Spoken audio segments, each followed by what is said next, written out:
Hello, students. Welcome to Ekta's Science Education class. Right way, right learning is the motto of this class. Students, today we are learning about the chemistry part, that is lesson number 4, sorting materials into the groups. But before we start today's topic, do not forget to like, subscribe, and share the channel to more and more people so that we can share the knowledge to more and more people. Okay, so let's touch today's topic, that is sorting materials into the group. Sorting means what? Sorting means classifying, separating, correct? So, sorting materials into the groups. As we look around, we see the large number of things like made up of the plastic, wood, glasses, rubber, leather, etc. We see the things like table, desk, chairs, blackboards, whiteboards, doors, fan, water bottles, pencil, refrigerator, television, and different things. At your home, you also find many things like toys, mobile, clothes, shoes, computers, and many more. All these things are nothing but the objects. And then anything that we can see or touch, we say that are the objects. Here, as you can see, here are many objects like paper, wool, clay, plastic, wood, leather, fabric, rubber, glass, metal, and so many things. So that are the all objects. Here also you can observe all the objects. All objects differ in the shape, size, color, and many other aspects. But all objects are made up of material and have different property. To study all the objects around us, we need to classify them. We need to classify the object, to study them, to classify them, to understand them. For example, a grocery shop has many things. All the things are arranged systematically, correct? So, the advantage of sorting and placing things in the group is that it becomes very easy to locate, to find a particular thing. Like grocery store, if you ask for something particular thing, the storekeeper will give you faster. Why? Because he has separated, he has sorted out the things, and then at the right time he's finding that thing and give to you. So the advantage of the sorting material is that we can get the things on the particular place. At the same time, we save the time also, and it's become very easy to locate a particular thing. Now, grouping different objects on the basis of the similarities and dissimilarity is called its classification. Grouping different objects on the basis of certain similarity and dissimilarity is called its classification. Now, why it is important to classify? As we know, it helps in the systematic study of the objects. It helps in identifying and locating the things. It helps to study the properties of the object of one category and also observe any pattern in this property. It helps us to know how the members of a group differ from those of the other groups. So, here actually the classification we can see in our surrounding. Actually, the things are made up with the two types, living things and non-living things. The either the things we'll find in the living, that is bio, all plants, animals, all animals, smallest to largest, they are under the living things, and non-living again classified into the two types, the natural or man-made. Naturally, the non-living things like water, river, mountain, glaciers, they are the natural non-living things. While as man-made artificial things like table, chair, furniture, stills, metal objects, glass, etc. are non-living artificial man-made things. A substance or thing which is used in making different object is said to be the material. Now, the material which are obtained from nature are the natural material, whereas the material which we do not occur or which we are getting not from the nature but are made by humans in factories or in industries by combining two or more materials are said to be human made or artificial material. For example, wood. is obtained from nature, but paper is obtained from the wood in the industry, in the factory. Plastic is made in the factory, so it is a human made material. Okay, now we classify the object on the basis of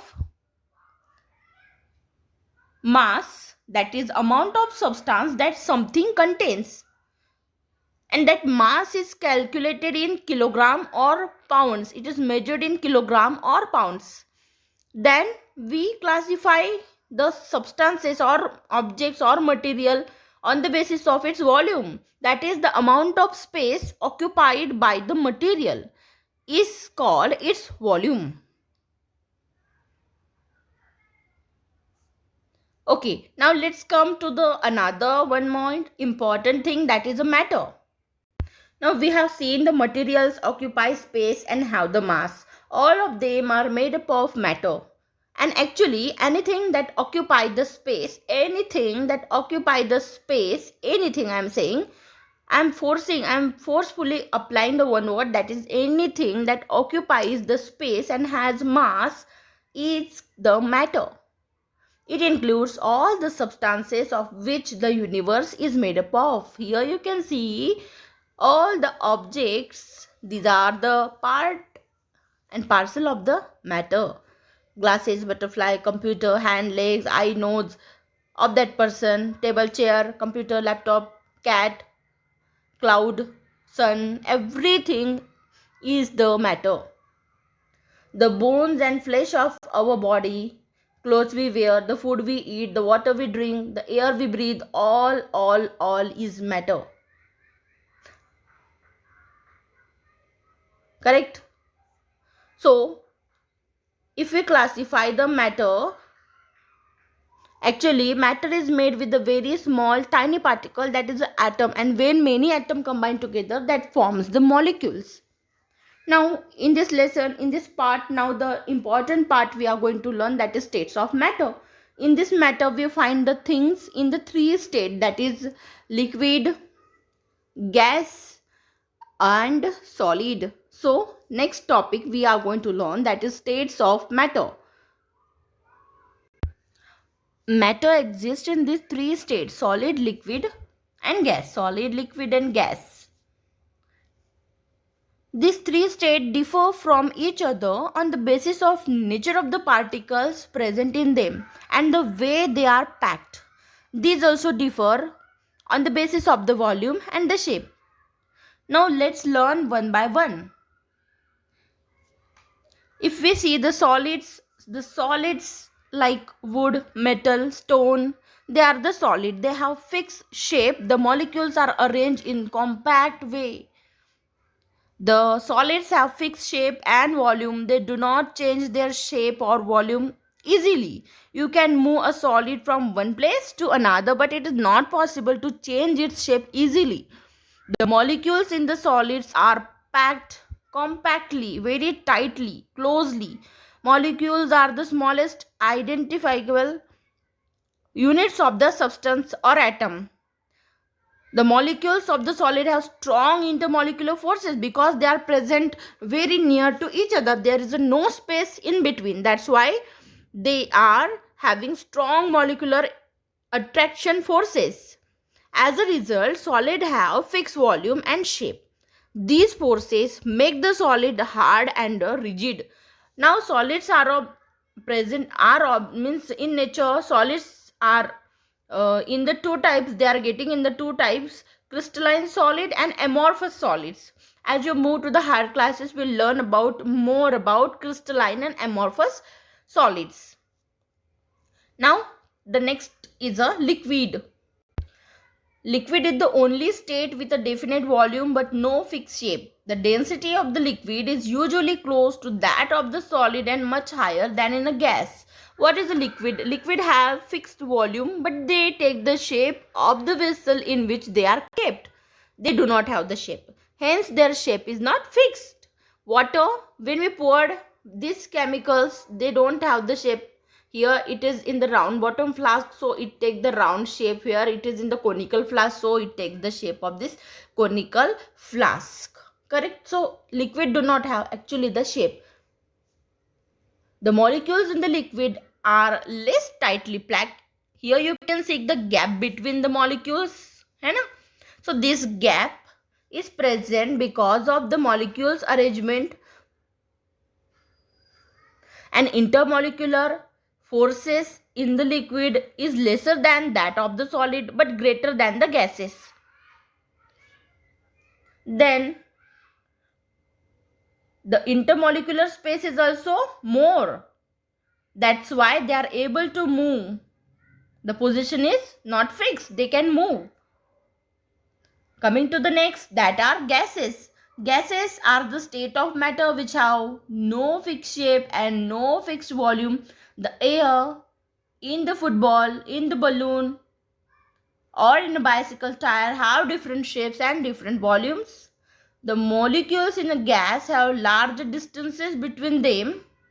That's why there is a too much space between the two molecules. This is first molecule, this is second, here third, here fourth, here fifth, here. So gap, so much distance is there, so much space is there. That's why they have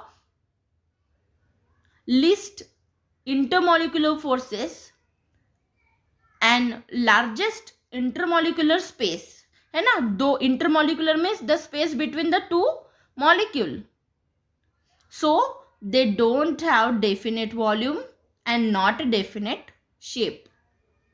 So I hope here you understood this topic. The molecule in a gas have large distances between them and they have very little intermolecular forces of attraction. Therefore the molecules are always randomly moving, occupy the whole of the volume of the vessel in which they are kept in. Here all the here I have mentioned the table where you can read all the, in short, the properties of the solids, liquid and gases. Okay, and these states of matter, they can be interconvertible. It is interchange, can change. For example, this liquid, if we provide a heat, it can transfer to the vapor. The process is evaporation. Again, if we deposit them in a freezer, they will start again forming the solid state. It will freeze again, it will melt to form the liquid as per the heat, providing the heat. Okay, here I end up this part 1 of the sorting materials into the group, where we learn about the 3 states of matter, that is solid, liquid and gases. It's very simple to understand and easy. The definition of matter is essential and very important exam point of view. Okay, just see this video, watch this video for 2 to 3 times and you will get to know more about the topic. Also read the chapter. Okay, thank you so much students for listening me. Thank you so much. Have a nice day.